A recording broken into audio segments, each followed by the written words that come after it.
Hello good morning जय Swaminarayan. Good morning sir. जय स्वामीनारायण। हम कौन है? आत्मा। आत्मा हम किसके हैं? परमात्मा के। हम क्या कर सकते हैं? हम कुछ भी कर सकते। सुख दुख तो जाएगा। And Always be happy. अभी हमें क्या करना है? पढ़ाई।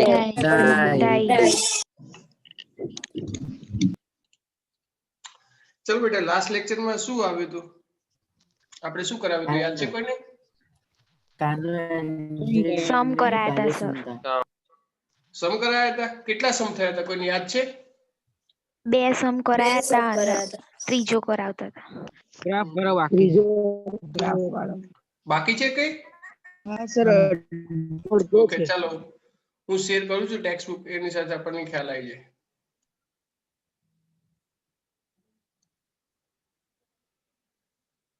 ચલો દેખાય છે તમને કશું? हाँ ઓકે ટેક્સ્ટ બુક દેખાય ને? हाँ।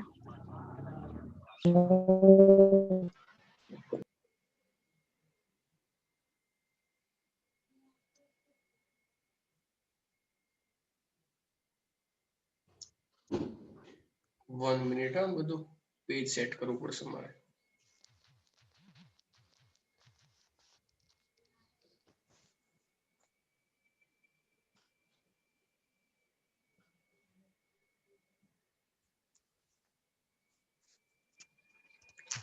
ચલો આ સમ બાકી હતો કદાચ કે થઈ ગયો તો? बाकी છે। બાકી હતો સર અડધો। ઓકે થોડુંક કર્યું તો એમ ને? ચલો કોઈ વાંધો નહીં હા કરીએ।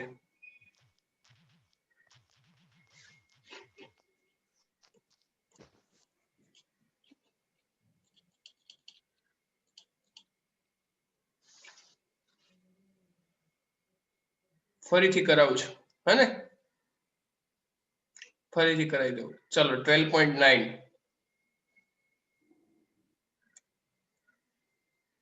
चलो इन 12.9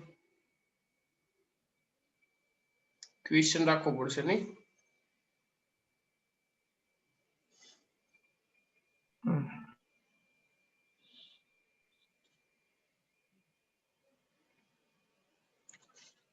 સી ઇન 12.9 આકૃતિમાં દર્શાવ્યા મુજબ એક થર્મોડાયનેમિક તંત્રને તેની પ્રારંભિક અવસ્થાની વચગાળાની અવસ્થા સુધી રેખીય પ્રક્રિયા દ્વારા લઈ જવામાં આવે છે। ત્યારબાદ તેનું કદ E થી F સુધી E થી F અહીંયા D છે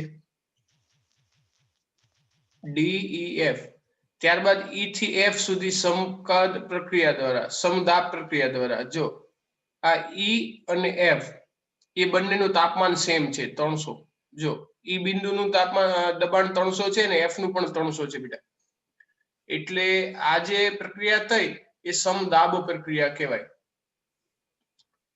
એ પ્રક્રિયા દ્વારા ઘટાડીને મૂળ મૂલ્ય તેની મૂળ મૂલ્ય સુધી લાવવામાં આવે છે ઓરિજિનલ મૂલ્ય સુધી લાવવામાં આવે છે। ત્યારબાદ વાયુ D થી E અને E થી F સુધી થયેલ કુલ કાર્ય ગણો એટલે બિંદુ D થી શરૂ કરીએ D થી E સુધી આવીએ પછી E થી F સુધી આવે ને F થી ફરી પાછું અહીંયા સુધી આવે। તો હંમેશા યાદ રાખજો થયેલું કાર્ય એ ઘેરાયેલા ક્ષેત્રફળ જેટલું હોય છે એટલે આપણે ત્રિકોણનું ક્ષેત્રફળ શોધવું પડે પહેલી વસ્તુ તો એવી રીતે મળે। હવે એ ટોટલી કાર્ય શોધવું હોય તો આપણે શું કરવું પડે કે D થી E ને E થી F આપણે ગઈકાલે લાસ્ટ ટાઈમ આપણે સ્ટેપ મૂક્યું હતું લાસ્ટ લેક્ચરમાં ઓકે તો આપણે લખીએ થયેલું કુલ કાર્ય ક્યારે પણ રેડી જ્યારે વાયુ D થી E અને E થી F સુધી જશે ત્યારે અથવા તો D થી F ને E થી F દરમિયાન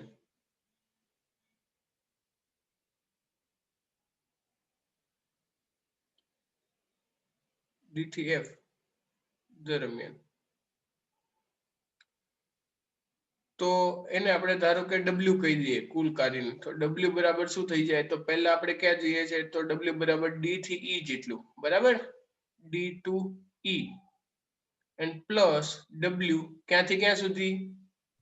ETF. ઈ થી એફ સુધી, ઈ થી એફ સુધી. ચાલો હવે ડી નું ક્ષેત્રફળ શોધવું છે. તો આપણે કયું ક્ષેત્રફળ શોધવું પડે? સપોઝ કે આ બિંદુને આપણે જી કહી દઈએ, આ બિંદુને એચ કહી દઈએ. ચલો ક્લિયર? તો આપણે કયા વિસ્તારનું ક્ષેત્રફળ શોધવું પડે? ડી ઈ પછી જી એચ અને ડી એટલાનું શોધી લઈએ. એમાંથી આ ચતુષ્કોણનું છે ને એ બાદ કરી દેવાનું, ઈ એફ જી એચ નું. ખબર પડી? આખાનું આનું ક્ષેત્રફળ શોધવાનું છે, પણ કાર્ય તો ખાલી આટલામાં જ છે. જો આ ત્રિકોણ જેટલું જ કાર્ય છે. ડાયરેક્ટ ત્રિકોણ કેમ શોધવું? તો આપણે શું કરીએ? ડી ઈ જી એચ અને ડી એટલું ક્ષેત્રફળ શોધીએ, એમાંથી ઈ જી એચ એફ આ ચતુષ્કોણનું જે ક્ષેત્રફળ છે એટલું બાદ કરી દઈએ, તો આપણને એના પરથી મળી જાય. રેડી? તો આપણે લખી દઈએ કે ડી ઈ જી એચ અને એફ નું ક્ષેત્રફળ માઇનસ ચતુષ્કોણ, પેલું પંચકોણ હતું, પંચકોણ કહી શકીએ, ચતુષ્કોણ ઈ જી એચ એફ નું ક્ષેત્રફળ. પહેલા આપણે કુલ શોધી દઈએ એ પંચકોણનું. 1 2 3 4 ના, એ ચતુષ્કોણ જ થશે. રેડી? ચાર ખૂણા જ છે, પણ આપણે ડી જી એચ એફ એનું ક્ષેત્રફળ જે કંઈ પણ થાય એ ક્ષેત્રમાંથી આ ચતુષ્કોણનું બાદ કરી દે તો ખાલી આ ત્રિકોણનું ક્ષેત્રફળ વધે, અને એ ત્રિકોણનું ક્ષેત્રફળ શોધીએ તો આપણને બંને કાર્ય મળી જાય. ચલો ખબર પડી ગઈ? તેનો મતલબ કે આ પંચકોણમાંથી આ ચતુષ્કોણ બાદ કરો તો ખાલી શું વધે? ત્રિકોણ જ વધે ને. રેડી? તો ત્રિકોણ ડી ઈ એફ નું ક્ષેત્રફળ. આમાં બે સ્ટેપ કર્યા. તમે ડાયરેક્ટ આ ત્રિકોણનું કરી દો ને તોય ચાલે, પણ પરીક્ષામાં તમને ખબર પડવી જોઈએ એટલા માટે મેં એક સ્ટેપ વધારે કર્યું. ચલો એનું ક્ષેત્રફળ શોધીએ તો એ કઈ રીતે મળે? ત્રિકોણનું ક્ષેત્રફળનું સૂત્ર શું બેટા? બોલો. 1/2 ગુણ્યા પાયો Yes, ગુણ્યા વેદ. 1/2 પાપો ગુણ્યા વેદ. બરાબર છે? 1/2 પાપો એટલે પાયો. ચલો એ પાયો કોણ છે? પાયો ને વેદ. એફ એફ શું છે? પાયો અને વેદ શું છે? DF. ડીએફ ગુણ્યા FE. પહેલા FE લખો ને પછી લખો તોય ચાલે, બરાબર? એમાં કોઈ પ્રશ્ન નહીં. 1/2. ચલો ડીએફ નું મૂલ્ય કેટલું છે? 300.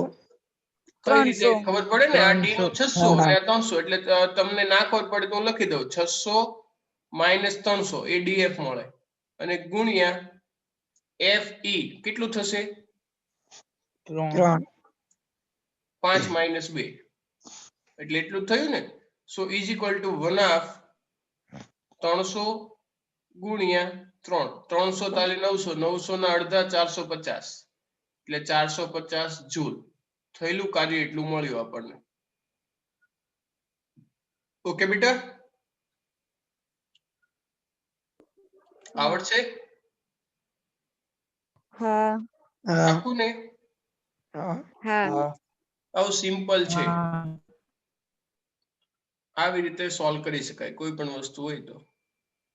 કાર્ય શોધવું હોય પણ જોવાનું, ખાસ જોવાનું એક વસ્તુ કે એક્સ્ટ્રા હું તમને કહી રાખું કે કોમ્પિટિટિવ એક્ઝામ હોય ને તો એ કોમ્પિટિટિવમાં ખાસ એક વસ્તુ યુનિટ ચેક કરવાનું. યુનિટ ચેક કરવાના. તો કે ભાઈ ન્યૂટન પર મીટર સ્ક્વેરમાં ઘણીવાર સેન્ટીમીટર સ્ક્વેરમાં આપી દે, ઘણીવાર સેન્ટીમીટર માં આપી દે ક્યુબમાં, તો એને તમારે મીટર કે સેન્ટીમીટર પાસ્કલમાં ફેરવવું પડે. રેડી? એટલે યુનિટ ચેક કરવાના એક વસ્તુ. બીજી વસ્તુ ગ્રાફ કોનો આપ્યો છે એ જોવું પડે. રેડી? ગ્રાફ કોના વિરુદ્ધ કોનો છે એ જોવું પડે. ગ્રાફ શોધવો. રેડી, કોના વિરુદ્ધ કોનું છે એ ચેક કરવું પડે. રેડી ને ઘણી બધી વાર ગ્રાફના ક્વેશ્ચન આવે અને મેં તમને મટીરિયલ કેવું કંઈક આપું છું એમાં ઘણી વાર ગ્રાફના ક્વેશ્ચન એક્ઝામમાં ગ્રાફના ક્વેશ્ચન હું પૂછતો હોઉં છું. રેડી, ગ્રાફ વાળા ઘણી બધી વાર ઘણી બધા ક્વેશ્ચનો આવતા હોય છે પણ ખબર પડવી જોઈએ. ઓકે હા ઓકે ચાલો હવે કયો કરશું બોલો? 10મો હા પાક્કું ને? હા હા હા ચલો 10મો.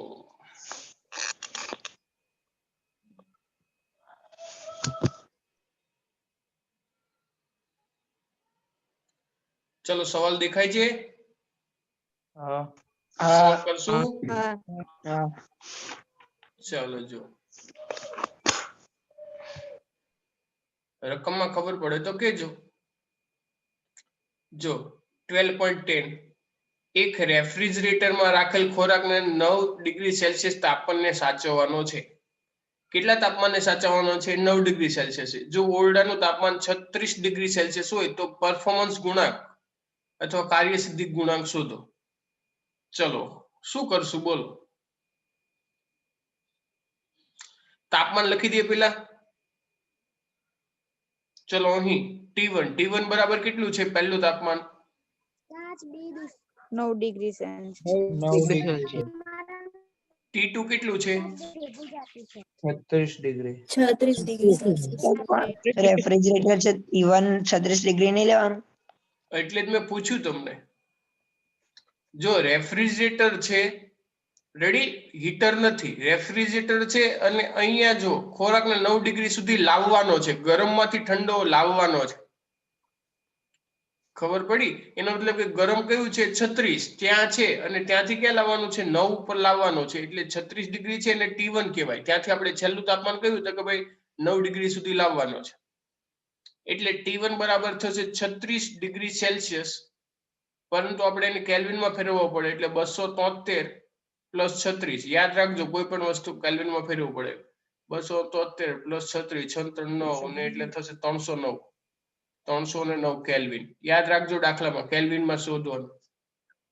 અને T2 આપણે કયા તાપમાને લાવવાનું છે? રેફ્રિજરેટરમાં 9 ડિગ્રી સેલ્સિયસ. આપણે રેફ્રિજરેટર આપ્યું છે. ઓકે સો 273 પ્લસ 9 કેટલા થઈ જશે? 282 કેલ્વિન. રેડી, ચાલો તો પરફોર્મન્સ ગુણાંક.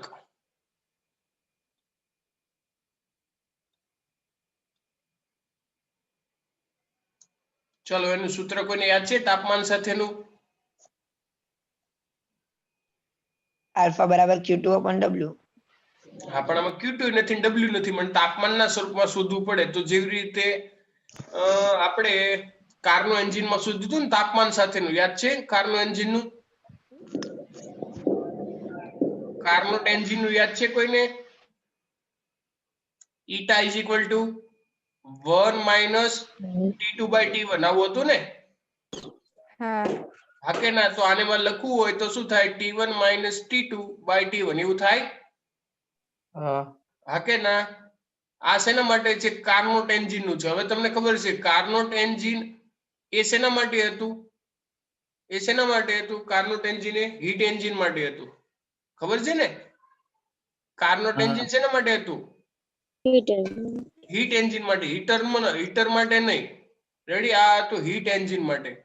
હવે આપણને ખબર છે કે રેફ્રિજરેટર અને હીટ એન્જિન એ બંને એકબીજાના વ્યસ્ત અલગ રીતે હતા એટલે એના માટે પરફોર્મન્સ ગુણાંક હું કહી દઉં આલ્ફા ઇઝ ઇક્વલ ટુ, તો T1 માઇનસ T2 આવી ઉપર આવે તો અહીંયા મારે એનાથી વ્યસ્ત થઈ જશે અને તાપમાન છે ચેન્જ થઈ જશે એટલે થઈ જશે T2 by T1 minus T2. યાદ રાખજો.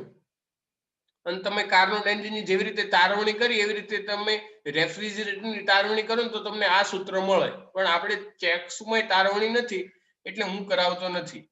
રેડી? એને કરતા બેટર છે તમારે યાદ રાખવાનું. રેડી? તમે ઈટાનું યાદ રાખ્યું તો એના પરથી વ્યસ્ત કરીને તમે યાદ રાખી શકો. ચાલો T2 આપેલું છે કેટલું છે? 282. T1 309 માઇનસ 282 કેટલું થાય જુઓ?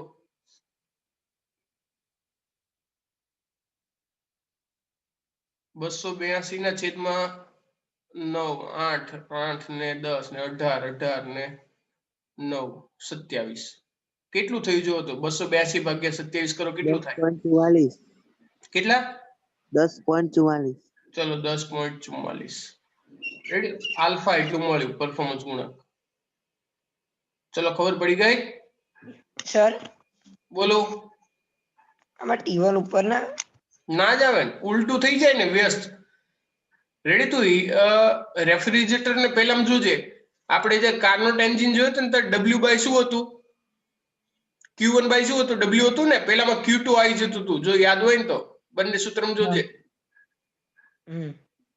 એકમાં શું હતું Q1 હતું અને એકમાં શું હતું Q2 હતું W તો કોમન જ હતો એવી રીતે આમાં તાપમાન એમાં બદલી જાય તો ખ્યાલ આવી T1 ગયો? માઇનસ T2 એમને એમ રહેવા દીધું શું T1 માઇનસ T2 એમને એમ રહેવા દીધું એ તો ચેન્જીસ તો એમને જ રહેશે T1 માઇનસ T2 જ રહેશે એમાં કોઈ ફેરફાર નહીં થાય એ તમે સૂત્ર તારવો ને તો આવે પણ તમે તારવવાની મહેનત ના કરશો બેટર છે કે આવી રીતે તમે યાદ રાખી લેજો રેડી અને ઘણી બધી બુકમાં છે ને પરફોર્મન્સ ગુણાંક છે ને એને બીટા તરીકે પણ લે છે રેડી એટલે તમને એ પણ ખબર પડી જાય અને બીટા પણ કહી શકાય નહીં તો પાછા કહેશો સર બીટા તો આવે ને પણ ઘણી બધી બુકમાં બીટા પણ હોય છે beta is equal to alpha એવી રીતે okay my dear student do you understand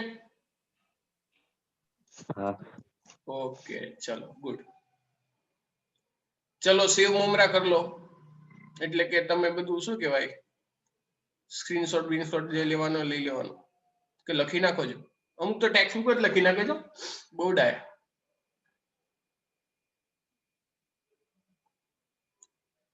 so now let's clear હવે કયો કરશું બોલો કેટલા દાખલા છે પતી ગયા એવું બોલો 10મો પૂરો હે ને તો હવે આગળના કે બાકી છે ઓ બાબા ચેપ્ટર બદલી ગયો આખું 14મો આવી ગયું કેમ ગયો આપણે 12મો યસ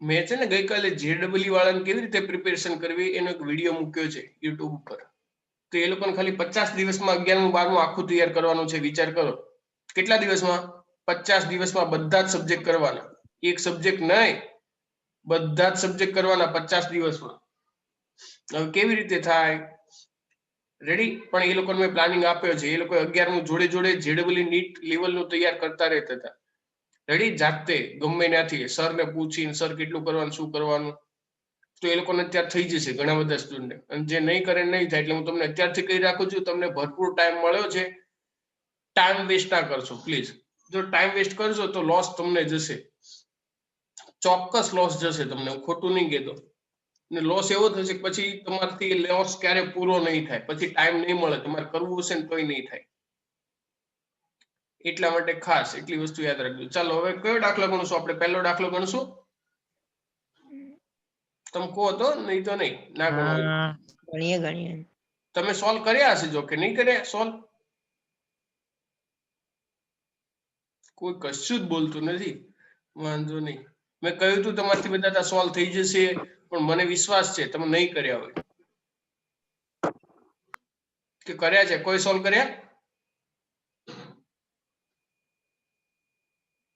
સાંભળો છો કે સમજો છો ટ્રાય કરેલો છે જવાબ ના આવે ના ઓકે ચલો કોઈ વાંધો નહીં ક્વેશ્ચન રીડ કરશો હવે શું કે છે ક્વેશ્ચનમાં એક્સરસાઇઝમાં જો 12.1 એક મિનિટમાં કેટલા ટાઈમમાં 1 મિનિટ 1 મિનિટમાં 3 લીટરના દરથી ખબર પડે ને આપણે ગીઝરનો છે સવાલ એટલે ગીઝર તમે લાવો ને તો ખબર હશે ગેસ ગીઝર કે એમાં લખ્યું હોય કે 1 મિનિટમાં કેટલું ગરમ કરે અને ક્યાંથી કેટલું ગરમ કરે એવું આપણને તો ખાલી ગરમ પાણી થયું કે નહીં એ જોઈએ તાપમાન જોડે રિલેશન આપણે રેગ્યુલર લાઈફમાં નહીં હોતું પણ આ પ્રેક્ટિકલ છે ફિઝિક્સ વસ્તુ એવી છે તમે જેટલું પ્રેક્ટિકલ કરો એટલું ખબર પડે એટલે પ્રેક્ટિકલ ઉદાહરણ અત્યારે જ આવ્યું શિયાળામાં તમે જોયું 1 મિનિટમાં 3 લીટરના દરથી રેડી તો પાણીનું કદ કેટલું થશે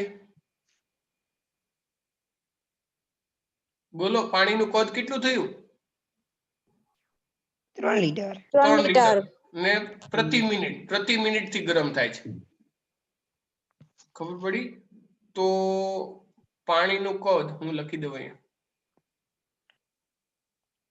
પાણીનું કદ રેડી, પણ એ પાણીનું કદ કયું કે જે પાણીનું કદ જે ગરમ થાય છે, ગરમ થશે. કેટલું છે? 3 લીટર પ્રતિ મિનિટ. 1 મિનિટમાં એનો મતલબ કે 3 લીટર પાણી ગરમ થાય છે. ધારો કે 10 મિનિટ જવા દો તો 30 લીટર ગરમ થાય. એનો મિનિંગ આવો થાય. જેટલી મિનિટ થાય એ પ્રમાણે 1 લીટર પ્રતિ મિનિટ 3 લીટર થાય. એનો મતલબ કે મારે 1 મિનિટમાં કેટલું પાણી જોઈએ ગરમ થવા માટે? તો કે ભાઈ કેટલું જોઈએ? 3 લીટર. અને એને ધારો કે આ લીટર છે એને મારે કિલોગ્રામમાં ફેરવું તો કેટલું કરવું પડે?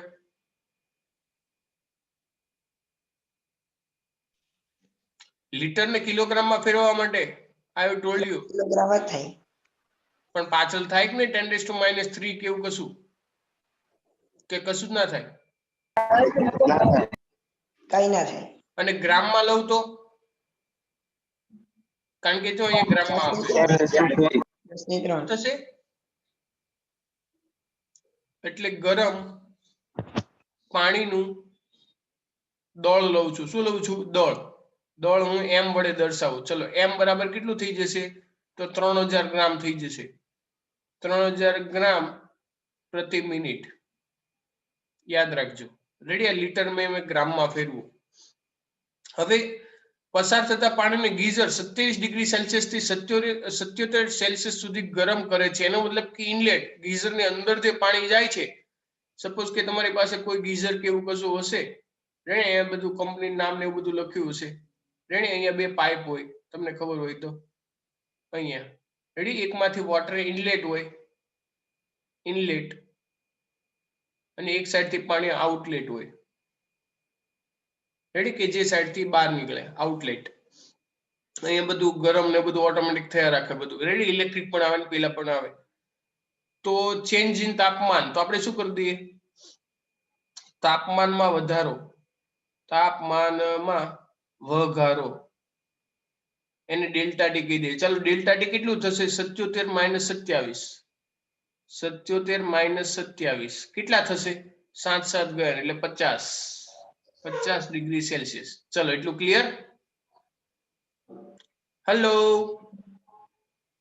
હા. ઓકે ચલો. હવે સવાલમાં એવું કીધું છે, જો ગીઝર ગેસ બર્નર પર કાર્ય કરતું હોય અને બળતણ ઉષ્મા 4×10⁴ જૂલ હોય તો બળતણના વપરાશનો દર શોધો.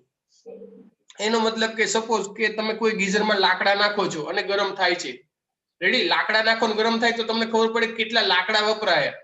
રેડી? ચલો 1 લાકડું, 2 લાકડું, 3 લાકડું વપરાય. આપણે રેગ્યુલરમાં ઘણી બધી ખેતરમાં પાણી ગરમ કરીએ તો લાકડા નાખીએ અને તપેલીઓ ગરમ કરતા હોય. પણ અહીંયા ઇલેક્ટ્રિક છે ને થોડુંક વધારે અલગ રીતે છે. આપણને એવું ગેસ વપરાય છે.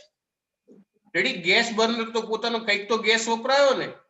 રેડી? એ ગેસનો બળતણનો વપરાશનો દર કેટલો, એટલે કેટલું વપરાતું હશે એ શોધવાનું છે. તો સૌપ્રથમ તો આપણે એ જોઈએ કે પાણીને 27 થી 77 ડિગ્રી સેલ્સિયસ સુધી જ્યારે લઈ જઈએ ત્યારે કેટલી ઉષ્મા વપરાય છે, એના દ્વારા આપણે શોધી શકીએ. ચલો પાણીની વિશિષ્ટ ઉષ્મા કેટલી, કોઈને ખબર છે? વિશિષ્ટ ઉષ્મા પાણીની વિશિષ્ટ ઉષ્મા બેટા, જેને આપણે સી વડે દર્શાવીએ, સ્મોલ સી વડે. યાદ રાખજો 4.2 જૂલ પ્રતિ ગ્રામ. પરીક્ષામાં આપશે ને યાદ રાખવાનું. રેડી? પાણીની વિશિષ્ટ ઉષ્મા પ્રવાહી માટે આપણું પાણી છે. ચલો તો પાણીએ શોષેલી ઉષ્મા કેટલી? પાણીએ શોષેલી ઉષ્મા, રેડી? પાણી શોષેલી ઉષ્મા એને આપણે ધારો કે Q વડે દર્શાવીએ તો એનું સૂત્ર શું થઈ જાય? Q બરાબર mc ડેલ્ટા ટી. આ સૂત્ર મેં કરાવ્યું હતું, તમને યાદ હોય ને તો થોડું ઘણું. રેડી? એકમ દળ દીઠ. રેડી? Q ની વ્યાખ્યા જ્યારે C ની વ્યાખ્યા કરાવી હતી ને S ની, ત્યારે મેં કરાવ્યું હતું. યાદ હોય તો. યાદ છે કોઈના સૂત્ર કે નથી યાદ? C ને કરતા બનાવી દો તો શું થાય? એકમ દળ દીઠ તાપમાનમાં થતો વધારો ઘટાડો, એના માટે આપણે ઉષ્માની વ્યાખ્યા કરાવી હતી. જેમાં આપણે એસ વડે દર્શાવ્યું હતું. આ સૂત્ર ખાલી યાદ રાખજો. ચાલો તો કિંમત મૂકી દો. દળ કેટલું છે તો કે ભાઈ 3000 ગ્રામ. સી કેટલું છે 4.2 જૂલ પ્રતિ ગ્રામ છે, જૂલ પ્રતિ કિલોગ્રામ નથી, નહીં તો 10⁻³ એ પાવર ગુણવો પડે. રેડી, છેદમાં ગુણવો પડે 10⁻³ એટલે ઉપરની સાઈડ પ્લસ થઈ જાય. ડેલ્ટા ટી એ સેલ્સિયસમાં આપણે લીધું છે 50, કારણ કે ગ્રામમાં લીધું એટલા માટે. તો કેટલું થઈ જાય 3000 ગુણ્યા 30000, 30000 ને 5 એટલે 1.5 લાખ, 1.5 લાખ ગુણ્યા 4.2 કેટલું થાય જુઓ તો 15 ગુણ્યા 42 કેટલું થાય જુઓ જલ્દી ફટાફટ.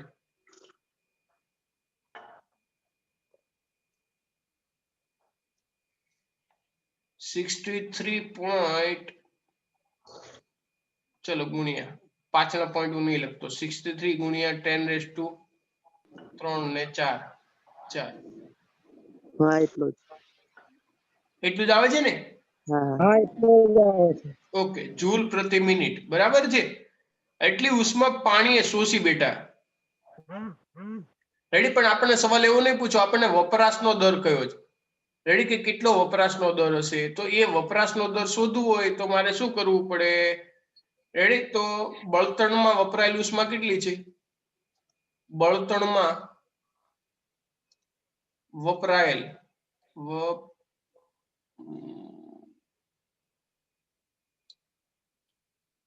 એ આપણને આપેલી જ છે. બળતણમાં ગેસ દ્વારા જે વપરાયેલી ઉષ્મા છે, બળતણમાં એટલે ગેસમાં આપણે અહીંયા લઈ લઈશું. તો એ ઉષ્માને સપોઝ આપણે કહી દઈએ ક્યુ ડેશ. રેડી, કેટલી આપેલી છે 4 ગુણ્યા 10⁴ જૂલ પ્રતિ ગ્રામ. એનો મતલબ કે દર ગ્રામ દીઠ એટલી ઉષ્મા વપરાય છે ક્યુ ડેશ. તો આપણને એવું કહ્યું છે વપરાશનો દર. વપરાશનો દર તો કેટલો થઈ જશે? કોઈને ખબર પડશે વપરાશનો દર? ક્યુ બાય ક્યુ ડેશ કેટલો દર ગ્રામ દીઠ વપરાય છે, ને આપણે અહીંયા એટલી જરૂર છે. આપણે 27 થી 77 સુધી લઈ જવા માટે એટલી ઉષ્માની જરૂર છે, અને એમાં આપણને એટલા રેટથી ઉષ્મા મળે છે. તો વેલ્યુ સબસ્ટિટ્યુટ કરીએ 63 ગુણ્યા 10⁴ એટલી ઉષ્મા આપણે વાપરી અને આપણને આટલા રેટથી મળે છે 4 ગુણ્યા 10⁴. તો કેટલું થાય જુઓ 10⁴ ગયા 63 ભાગ્યા 4 કેટલું થશે? 15 પોઈન્ટ સમથિંગ આવશે. 15.75. 15.75 એકમ શું આવશે? જૂલ પર મિનિટ. જૂલ તો જતા રહેશે. એકમ મૂકો, જો જૂલ તો જતા રહ્યા એટલે છેદનો છેદ અંશમાં એટલે આવશે ગ્રામ પર મિનિટ. તમે એકમ મૂકજો એ ખબર પડશે. જો આનો ક્યુ નો એકમ શું આવશે? આ એકમનો જૂલ પર મિનિટ છે, બરાબર છે, અને આનો એકમ શું છે? જૂલ જૂલ પર પ્રતિ ગ્રામ. ગ્રામ. એટલે આવી રીતે આવે એકમ, આવી રીતે આવશે. તો જૂલ તો ગયા. જૂલ જાય ને તો છેદનો છેદ અંશમાં એટલે ગ્રામ ઉપર જતું રહે, મિનિટ નીચે આવી જાય. ક્લિયર? ખબર પડી બેટું? હા કે ના? જો જૂલ ગયા તો ગયા તો ગ્રામ એ છેદનો છેદ છે એટલે ઉપરની સાઈડ એટલે ગ્રામ પર મિનિટ. તો આપણને વપરાશનો દર 15.75 ગ્રામ પ્રતિ મિનિટ એટલી ઉષ્મા વપરાય એવો જવાબ મળે. ખ્યાલ આવી ગયો? હા કે ના? એકદમ ઈઝી છે જો તમે વ્યવસ્થિત થોડુંક ધ્યાન આપો તો. આવડશે ને?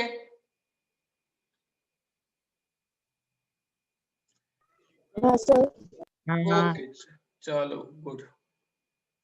ચલો હવે કયો સોલ્વ કરશું? નંબર 2. નંબર 2 કરીએ ને? ઓકે,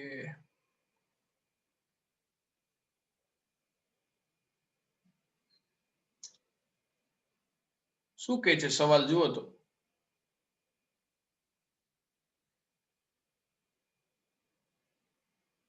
શું કે છે સવાલ? વાંચ્યો કોઈ? એવું ના સર વાંચે તો જ વચાય, તમારે જાતે વચાય. 12.2 અચળ દબાણે રહેલા. દબાણ કેવું છે? અચળ. અચળ. 2 × 10⁻2 કિલોગ્રામ નાઇટ્રોજન. કયો વાયુ આપેલો છે? નાઇટ્રોજન. હવે એના માટે એનું તાપમાન 45 ડિગ્રી સેલ્સિયસ જેટલું કરવા માટે આપવી પડતી ઉષ્મા કેટલી? ઉષ્મા શોધવાની થઈ ને? બોલતા જ નથી કશું. ચાલો જુઓ તો નાઇટ્રોજન અણુભાર 28 છે અને આર ની કિંમત એ તો આપણને ખબર જ છે 8.314 અને 8.3 લીધી છે. આર વાયુનો સાર્વત્રિક અચળાંક. હવે જો આ વાયુ કયો આપણને આપેલો છે? નાઇટ્રોજન. નાઇટ્રોજન. નાઇટ્રોજન ને ક્યારે તમે ઓલવેઝ આવી રીતે જ હોય. જોજો નાઇટ્રોજન વાયુ કયું છે ને ઓલવેઝ કેવી રીતે હોય? N2 જ હોય. ઓક્સિજન O2 તરીકે જ હોય. ખબર છે ને? સિંગલ ના હોય. કે પછી યાદ નહીં કશું. તો આપણે પહેલી વસ્તુ એવું થાય કે આટલા કિલોગ્રામ છે 2 × 10⁻2 એમાં નાઇટ્રોજન ના અણુઓ કેટલા હશે એ શોધવું પડે ને પેલા. તો એ નાઇટ્રોજન નો અણુભાર આપણને આપ્યો છે 28. મોલ શોધવા પડે. મોલ મૂલ ઉપરથી આપણને એટલા મળી જાય ને જો એનો અણુભાર આપણને N2 આપણને આપેલો છે તો એ શોધવું પડે. તો એના માટે મારી પાસે શોર્ટકટ સૂત્ર છે, તમે કહેતા હો તો હું કહું તમને. કહી દો. તમારે કેમિસ્ટ્રીમાં આવે ને ફિઝિક્સમાં તો હું તમને શોર્ટકટ આલ દઉં છું. રેડી? નાઇટ્રોજન વાયુના અણુઓ ધારો કે n છે. કેટલા છે? n. હવે n શોધવાય તો આવી રીતે શોધાય. n/na = m/m0. રેડી? n એ જે શોધવાની સંખ્યા a છે. na એ એવોગાડ્રો નંબરની સંખ્યા છે. n એ શું છે? એવોગાડ્રો. શું છે? એવોગાડ્રો. એવોગાડ્રો. બધા અલગ અલગ ગાંડા આવા એવોગાડ્રો છે. અને m શું છે? આપેલું દળ. એ શું? m શું છે? આપેલું દળ. m0 શું છે? એ મોલેક્યુલર દળ જે આપણને આપેલું હોય અથવા એના ઉપરથી 7 × 14 14 × 28 એના ઉપરથી ખબર પડી જાય. નાઇટ્રોજન નો પરમાણુ ક્રમાંક કયો? નાઇટ્રોજન નો પરમાણુ ક્રમાંક Z બરાબર કેટલું થાય? 7 નાઇટ્રોજન માટે ખબર છે ને? ને એના 2 અણુઓ એટલે 14 ને એનો અણુભાર ડબલ થઈ જશે. મોસ્ટ ઓફલી ડબલ અથવા ડબલ કરતા વધારે હોય. યાદ રાખવાનું અણુભાર પરમાણુ ક્રમાંક કરતા ડબલ અથવા ડબલ કરતા વધારે હોય મોસ્ટ ઓફલી. કારણ કે જેટલા પ્રોટોન હોય એટલા જ ન્યુટ્રોન હોય એના ઉપરથી. તો આના ઉપરથી n ને કરતા બનાવી દો તો n = શું થાય? m × na / mo. ચલો મણના m કેટલું આપેલું છે? દળ કેટલું આપ્યું છે? 2 × 10⁻2 અને na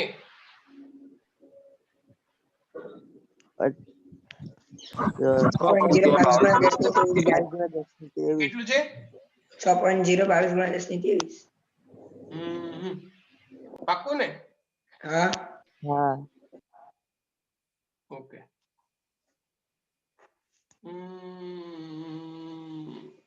અને mo કેટલું છે? 28. 28 એવું ને? પણ આપણે મૂલ શોધવા હોય તો મોલ નંબર ઓફ મોલ વજન ભાગ્યા અણુભાર. શું? વજન ભાગ્યા અણુભાર. સર અણુઓ શોધવા હોય તો મોલ શોધીને પછી 6.022 × 1023 વડે ગુણી નાખીએ ને તોય મળી જાય. મળી જશે. ઓકે ચાલો વાંધો નહીં.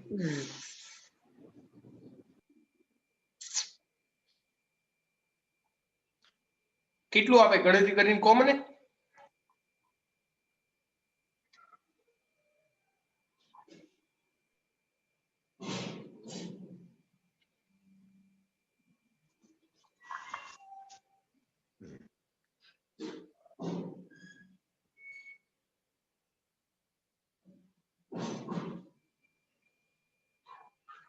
કરી ગણતરી કરીને કહો મને ફટાફટ.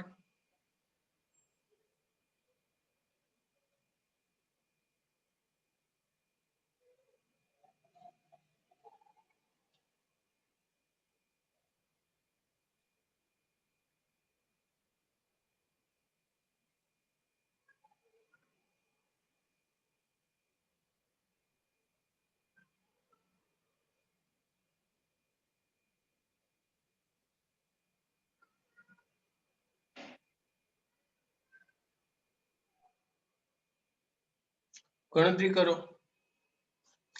પણ જો એક મને બીજો એક આઈડિયા આવે, તમે કહેતા હોય તો કહું. બોલો. આપણે એવું કરીએ કે પેલા છે નંબર ઓફ મોલ શોધી લઈએ કેટલા છે એમ. તો આકાશાની જરૂર નહીં પડે આપણે કુલ વાયુના અણુઓની. તો પહેલા છે ને આપણે નંબર ઓફ મોલ શોધી લઈએ પેલા. રેડી? હવે નંબર ઓફ મોલ કઈ રીતે મળે એ તો ખબર છે ને? વજન ભાગ્યા અણુભાર. વજન ભાગ્યા અણુભાર. નાઇટ્રોજન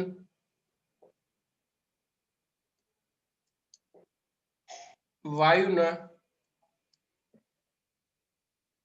અથવા તો વાયુની મોલ સંખ્યા અથવા તો મોલ. રેડી? ધારો કે આપણે સ્મોલ એન વડે દર્શાવીએ. ઈટા નથી, આ સ્મોલ એન છે. તો small N is equal to શું થશે? વાયુનું કુલ દળ દળ અને છેદમાં વાયુના અણુભાર. આણ્વીય દળ. આણ્વીય દળ એવું કહી દેવાય ને? હા. અણુભાર તો થઈ ગયો. ચલો, વાયુનું દળ કેટલું આપ્યું છે? 2 ગુણ્યા 10 ની માઇનસ 2 ગુણ્યા 10 ની 3 આ શેમાં આપ્યું છે? આ દળ આપણને શેમાં આપ્યું છે? કિલોગ્રામમાં. કિલોગ્રામ. આપણે ગ્રામમાં ફેરવું હોય ને તો ગ્રામમાં એટલે શું થઈ જશે? 10⁻³ ઓકે. અને ભાગ્યા 28. આવું શું કામ કર્યું 28? કારણ કે આપણને આણ્વીય દળ 28 આપ્યું છે, ગ્રામ પ્રતિ મોલમાં આપ્યું છે, એટલે આપણે એને ગ્રામમાં ફેરવું પડે, એટલે આપણે ગ્રામમાં ફેરવું, એટલે ખબર પડવું જોઈએ. એટલે તમારે લખવું હોય ને તો લખી લખવાનું કૌંસમાં ગ્રામમાં, એટલે પરીક્ષામાં ભૂલ ના થાય. તો કેટલા મળે મૂળ સંખ્યા આપણને? n. 0.71. આ 10⁻² અને 10⁻³ એટલે 10 ની 1 થઈ જાય 20, તો 20 ભાગ્યા 28 એવું થઈ જાય.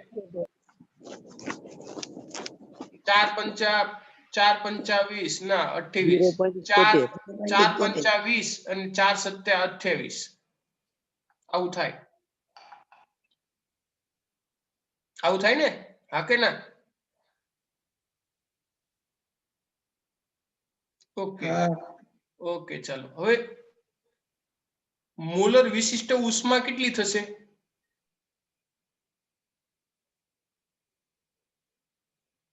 મોલર વિશિષ્ટ ઉષ્મા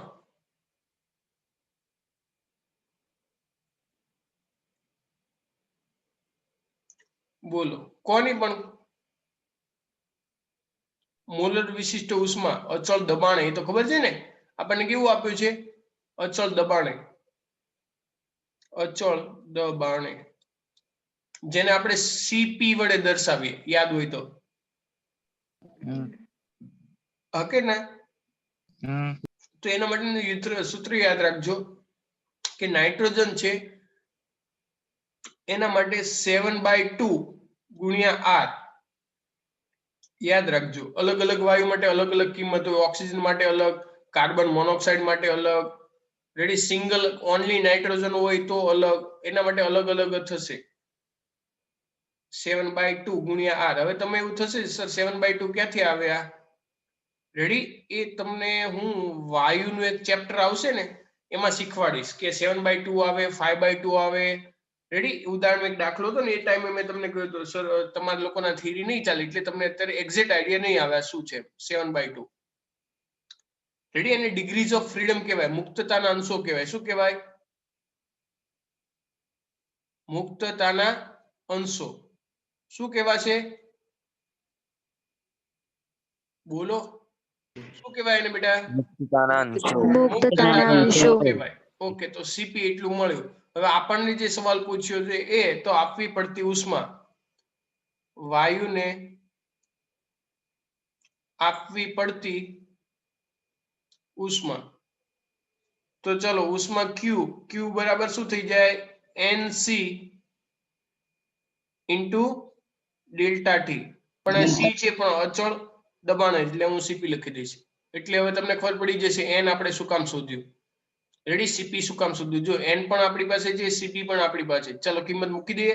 n કેટલું છે 5/7, સીપી કેટલું છે 7/2 ઇન્ટુ r, r ની કિંમત આપણને આપેલું છે 8.3 અને ડેલ્ટા ટી. ચલો તાપમાન કેટલું છે? તાપમાન 45. ચાલો ગણતરી કરો કેટલું થાય જુઓ.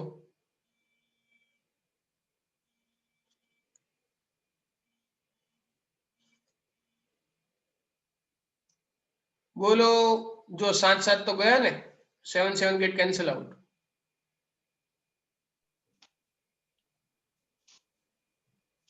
ચલો 7 કેન્સલ આઉટ. 45 છે ભાગ્યા 2 ને કેટલા થાય? 933.75. 933.75. Okay, Q is equal two આપણને એટલું મળે. એકમ શું થશે? જૂલ. રેડી, આપવી પડતી ઉષ્મા જૂલમાં આવશે. ચલો આવડી ગયા?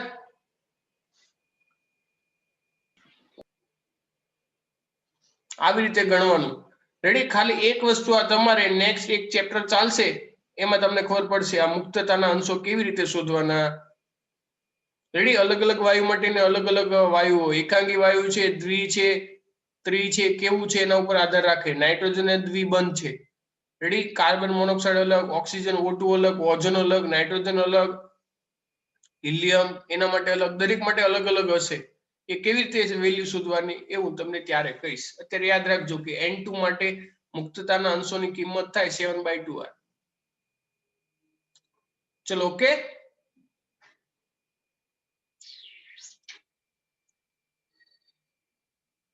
ચલો સો આજે જેટલા કર્યા એટલા. Ready, so it is time to have to stop the whole lecture. ચલો બેટા, આજે મોસ્ટ ઓફલી ટાઈમ આપણે સમ સોલ્વ કર્યા છે.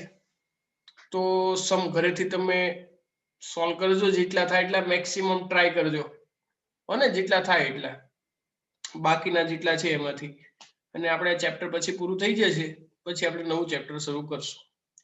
ચલો દરેક વિદ્યાર્થીને બાય બાય, જય સ્વામિનારાયણ. જય સ્વામિનારાયણ સર. સ્વામી. સર